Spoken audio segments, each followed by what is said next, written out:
Dan untuk membahas terkait dengan hal ini lebih lanjut, kita sudah terhubung dengan Ahmad Nur Hidayat, pengamat kebijakan publik. Selamat sore, Mas Hidayat. Selamat sore, Mas Hidayat. Apakah sudah mendengar suara dari studio?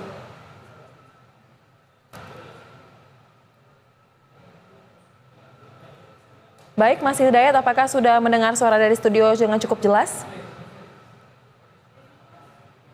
Selamat sore, Mbak Sosa. Baik, Mas Hidayat, baru saja kita mengetahui ya terkait dengan adanya wacana nih dari pemerintah pusat lagi-lagi wacana. Suara saya terdengarkah? Sudah terdengar jelas.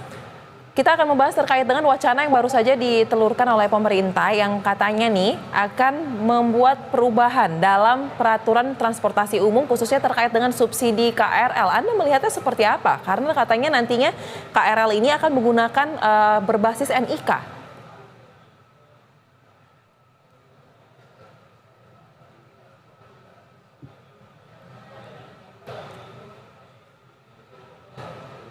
Mas Hidayat. Ya, Sosa. Baik. Suara saya terdengar? Terdengar. Mas Hidayat bisa mendengar pertanyaan saya? Bagaimana tanggapan Anda terkait dengan rencana subsidi KRL yang berbasis NIK yang sudah dikatakan oleh pemerintah? Terkait dengan hal ini pandangan Anda seperti apa? Ya, baik. Saya kira kita perlu mengkritisi ya langkah kebijakan pemerintah ini. Ini kan sebetulnya mengisyaratkan bahwa KRL yang selama ini dinikmati oleh masyarakat Jabodetabek ya, ini tidak lagi akan menerima harga murah seperti sekarang. Ini satu sinyal yang pertama. Sinyal yang kedua adalah ketika nanti dibasiskan kepada NIK, maka nanti akan terlihat apakah masyarakat ini akan tepat sasaran atau tidak ya dalam menaikin KRL. Tapi sebenarnya kita bisa mengkritisi bahwa sesungguhnya transportasi KRL yang digunakan oleh masyarakat saat ini sebenarnya sudah tergolong digunakan oleh masyarakat yang memang membutuhkannya begitu ya. Melihat dari banyaknya masyarakat yang menggunakan ya, kemudian juga rata-rata ini adalah masyarakat kelas menengah, terutama mereka-mereka yang pekerjaannya itu di Jakarta tetapi domisili rumahnya berada di luar Jakarta. Jadi ini adalah alat transportasi yang sangat terjangkau buat mereka, dan ingat mereka ini adalah mayoritas adalah para pekerja yang sebenarnya upahnya adalah upah yang berada di dalam upah regional gitu, upah minimum regional. Jadi sebenarnya mereka adalah yang paling terdampak dari kebijakan ini, dan saya khawatir ketika ini kereta biayanya dinaikkan, maka mereka ini yang sebenarnya membutuhkan subsidi karena upah mereka juga adalah upah minimum, itu daya beli mereka akan semakin turun, Mbak Sosa. Baik, berarti terkait dengan wacana perubahan subsidi KRL ini perlu sangat untuk dikaji lagi ya, karena sepertinya lebih banyak hal-hal yang bisa menimbulkan polemik ke depannya. Kemudian alasan pemerintah kan kita tahu, ia mengatakan bahwa ini untuk membuat subsidi tersebut tepat sasaran. Kemudian juga berbicara mengenai kapasitas transportasi umum. Apakah dengan dua alasan ini solusinya hanya dengan menggunakan pengaturan subsidi tersebut agar lebih tepat sasaran menggunakan NIK, atau ada solusi lain sebenarnya, Mas Dayat? Saya kira kalau ingin menerapkan subsidi berdasarkan NIK, maka kita harus pastikan dulu bahwa data NIK yang dimiliki oleh pemerintah ini sudah benar. Ya, kita kadangkala ketika kita bicara data NIK, ini datanya juga tidak terupdate dengan baik ya. Nah, pertanyaannya apakah dengan data NIK itu misalkan pemerintah jadi mengetahui berapa gaji atau penghasilan dari seseorang? Apakah kemudian dari NIK itu sudah bisa menentukan orang ini mampu atau tidak? Ini kan pertanyaan besarnya gitu ya. Nah, saya kira selama data NIK belum digunakan secara terintegrasi ya oleh pemerintah sendiri dalam menyalurkan bantuan-bantuan sosial, saya kira itu belum bisa diterapkan dalam realisasi memberikan subsidi apalagi terhadap KRL gitu, mode yang sangat dibutuhkan oleh masyarakat gitu. Yang kedua, saya kira kita juga perlu menuntut ya sebagai publik bahwa seringkali kalau kita bicara data NIK, data EKTP, data yang sifatnya digital, ini kan kadang-kadang pengamanan datanya ya itu masalah. Apalagi kita beberapa bulan yang lalu ada kasus ya kebocoran data Kominfo begitu. Sehingga kita juga jadi bertanya-tanya, jangan-jangan ini data yang dimiliki oleh pemerintah satu tidak valid dan juga yang kedua tidak aman. Nah, saya kira ini PR besar ya yang harus dipikirkan oleh pemerintah saat pemerintah ingin menerapkan satu kebijakan yang berbasiskan kepada NIK atau basisnya kepada data digital. Demikian, Mbak Soza. Baik, tetapi kan informasinya juga beredar tidak akan dalam waktu dekat, kurang lebih 2025 lah akan menjadi pembahasan serius. Apakah dengan waktu yang singkat tersebut, sekarang kita sudah di Agustus 2024, masih cukup waktu untuk memperbaiki data NIK yang Anda sebutkan tadi masih sangat banyak PR-nya?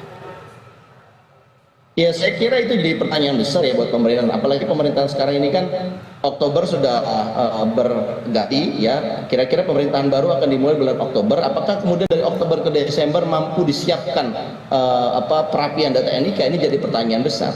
Oleh karena itu saya kira juga momentum untuk mencabut subsidi dari KRL ini sebetulnya tidak tepat waktu ya, Mbak Soza. Kenapa? Karena satu, daya beli publik itu sedang melemah. Kita tahu bahwa terjadi data deflasi ya 3 bulan berturut-turut, kemudian growth kita rendah. Ini semua menandakan bahwa memang masyarakat kita ya sedang mengalami pelemahan daya beli.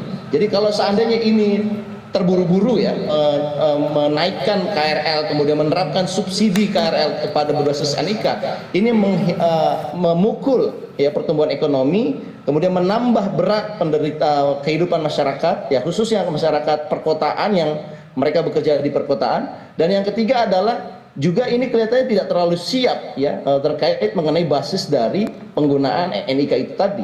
Jadi sebenarnya ini pemerintah menurut saya ya masih prediksi saya nggak mungkin 2025. Ini paling mungkin dilakukan 2027 atau setelahnya begitu untuk berbasis kepada NIK.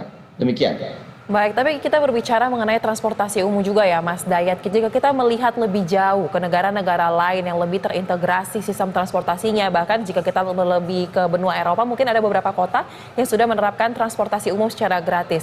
Nah, untuk Indonesia sendiri, dengan kondisi per saat ini, Anda mengatakan bahwa daya beli masyarakat juga sedang menurun.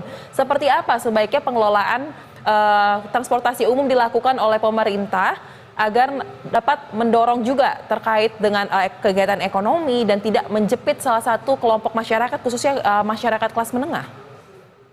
Jadi begini, kalau kita menggunakan benchmark negara-negara maju ya, maka negara maju itu mungkin public transportation-nya itu 3 lapis. Lapis pertama adalah transportasi publik yang digunakan untuk kalangan menengah ke atas, kemudian kalangan menengah biasa dan kalangan bawah. Dan sebenarnya kita juga secara tidak langsung sudah juga membagi itu dengan baik. KRL itu adalah salah satu layanan transportasi publik untuk layanan menengah ke bawah sebenarnya. Ya, kenapa? Karena kalau menengah ke atas di negara maju juga sudah tidak menggunakan public transportation. Mereka menggunakan adalah seperti taksi. Ya, ini juga layanan publik yang disediakan dan tarifnya tentunya lebih mahal, jauh lebih mahal daripada transportasi KRL atau komuter lain ini. Tetapi kita ini agak terbalik cara berpikirnya. Ya, KRL yang sebenarnya adalah transportasi massal ya digunakan untuk masyarakat menengah ke bawah, malah ini akan dicabut subsidinya. Nah, tentu saja ini akan menurut saya ya akan meresahkan ya masyarakat paling bawah ya, pertama mereka sebetulnya dianggap orang yang tidak mampu tidak, karena mereka punya pekerjaan, tetapi ketika mereka dianggap adalah orang yang menengah ke atas juga tidak. Mereka inilah kelompok-kelompok yang sebetulnya rentan terhadap gejolak ekstrisis ya.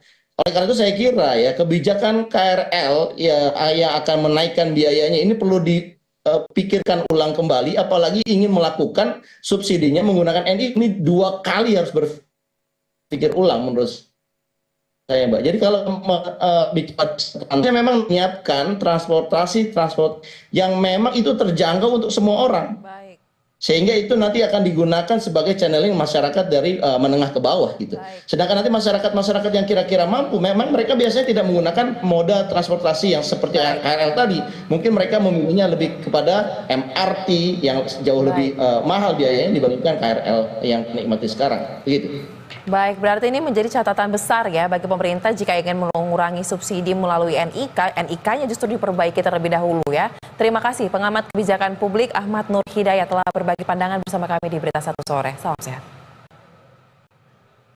Selamat siang, terima kasih.